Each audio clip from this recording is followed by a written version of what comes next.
एक छोटे से गांव रामपुर में राजू नाम का एक नौजवान लड़का रहता था। वह परियों की कहानी में काफी दिलचस्पी रखता था। गांव के पास ही एक बड़ा सा पर्वत था जिसे चमत्कारी पर्वत कहा जाता था।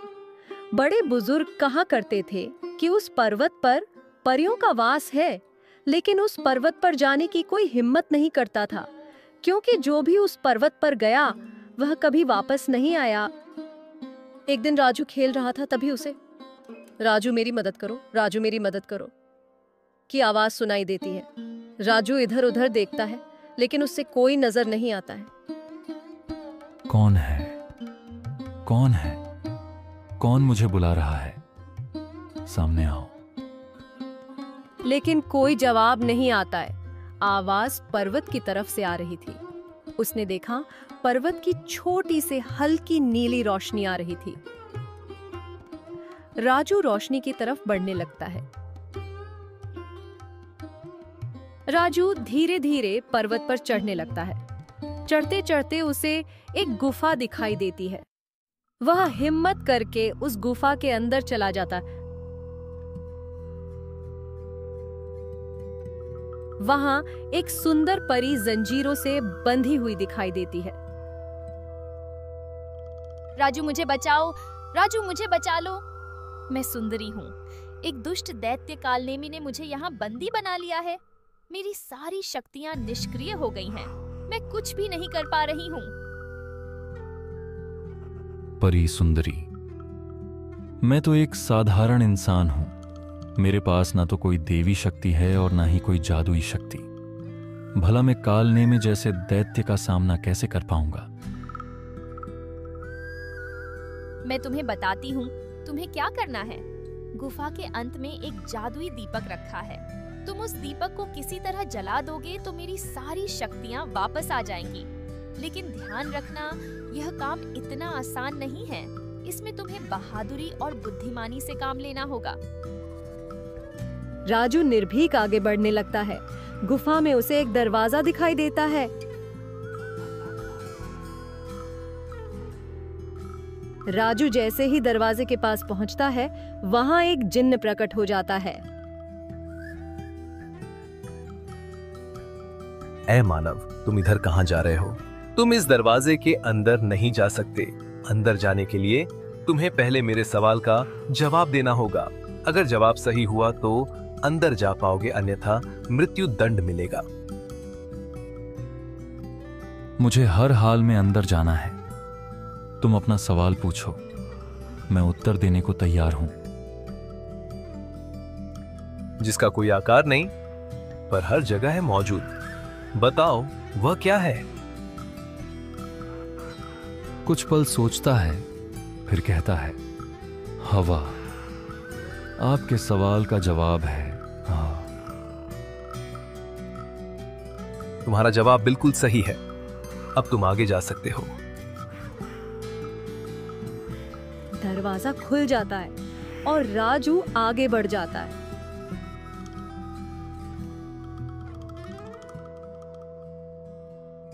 चलते चलते उसे फिर एक दरवाजा मिलता है। जैसे ही वह दरवाजे के पास पहुंचता है, फिर से वह जिन्न प्रकट हो जाता है। तू बहुत किस्मत वाला है जो यहाँ तक आ गया, क्योंकि गुफा में आने वाला कभी वापस नहीं जा पाया है। लेकिन अब तुम भी आगे नहीं जा पाओगे। तुम्हें फिर से मेरे सवाल का जवाब देना पड़ेगा। जवाब सही हुआ तो आगे बढ़ जाओगे, अन्यथा तो मृत्यु दंड मिलेगा ही। मेरी बात मान लो, अभी भी वक्त है। वापस चले जाओ। राजू जिस रास्ते पर आगे कदम बढ़ा देता है, फिर बिना मंजिल तक पहुंचे वापस नहीं लौटता। तुम अपना सवाल पूछो, मैं तैयार हूं। मुझे जितना खाली करोगे मैं उतना भारी हो जाऊंगा। बताओ मैं क्या हूं? राजू सोचता है, फिर बोलता है, गड्ढा। आपके सवाल का जवाब है गड्ढा। बहुत बुद्धिमान और हिम्मत वाले हो। बिल्कुल सही जवाब दिया तुमने। जाओ, तुम्हारे लिए दरवाजा खुला है।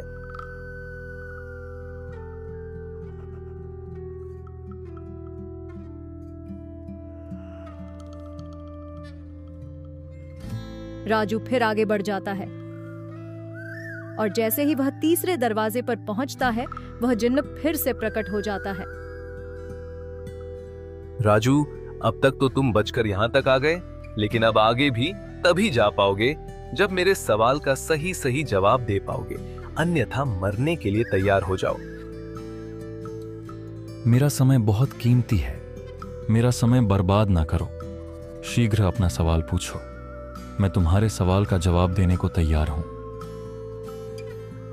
एक ऐसी चीज है जो अंधेरा मिटा देती है लेकिन खुद जलती रहती है, बताओ वह क्या है? आपके सवाल का जवाब है दीपक। जिन्न खुश हुआ। क्या सही जवाब दिया है? तुमने इस जिन्न का दिल भी जीत लिया। जाओ, तुम्हारी मंजिल तुम्हारा इंतजार कर रही है। दरवाजा खुल जाता है और राजू आगे बढ़ जाता है।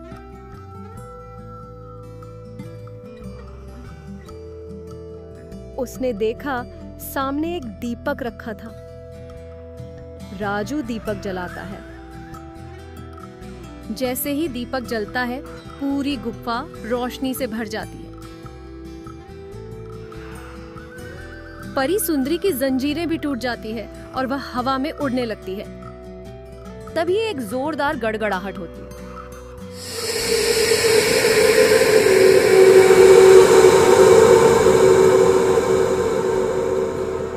और दुष्ट दैत्य कालने में प्रकट हो जाता है। तुमने मेरी बंदी को मुक्त कर दिया।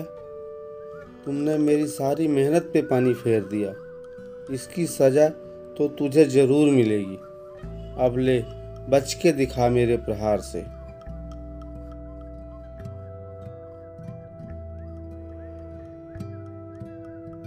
राजू, डरो मत। यह दैत्य अब तुम्हारा कुछ भी नहीं बिगाड़ पाएगा। अब मैं आजाद हूँ। अब मैं इसका अंत कर सकती हूँ। अच्छा, तो तू भी आ गई। लगता है तुम दोनों की मौत एक साथ ही होगी।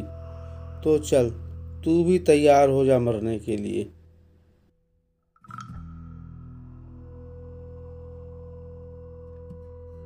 दुष्ट दैत्य कालने में राजू पर प्रहार कर देता है।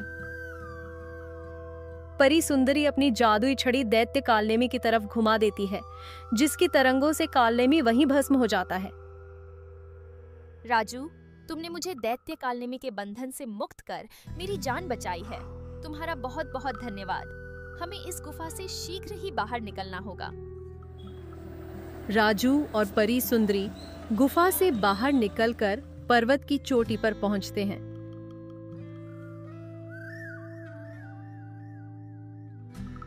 जहां से परी सुंदरी राजू को लेकर परी लोक पहुंच जाती है।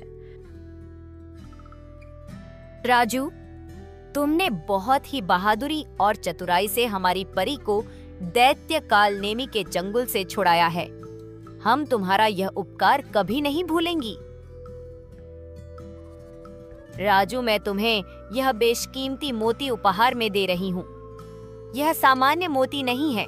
यह मोती तुम्हारी हर तरह की इच्छाओं की पूर्ति करेगा और तुम्हारी हर तरह से रक्षा करेगा। इस सम्मान और उपहार के लिए आपका बहुत बहुत धन्यवाद। परंतु मैं यहाँ से अपने धरती लोक पर कैसे पहुंचूंगा? तुम चिंता मत करो, हमारी परियां तुम्हें सकुशल धरती लोक पहुंचा देंगे। लेकिन पहले आप परियों को अपनी सेवा का अवसर प्रदान करो। हमारी परियों की यही इच्छा है। राजू का खूब स्वागत सत्कार होता है। स्वादिष्ट भोजन कराया जाता है। परीलोक की सैर कराई जाती है। परियों, मेरा मन विचलित हो रहा है। मुझे घर वालों की बहुत याद आ रही है।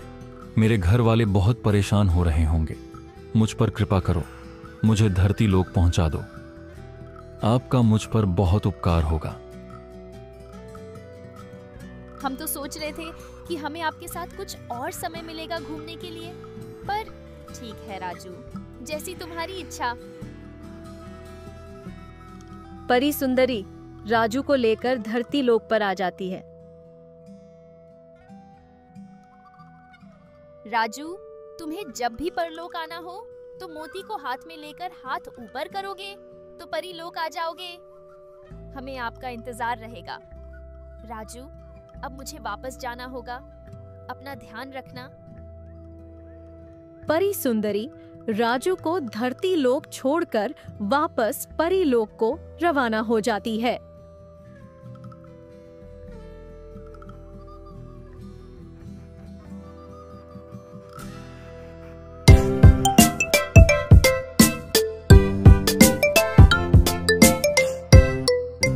ऐसे ही और मजेदार कहानियाँ देखने के लिए हमारे चैनल कोमल टून्स को सब्सक्राइब करें।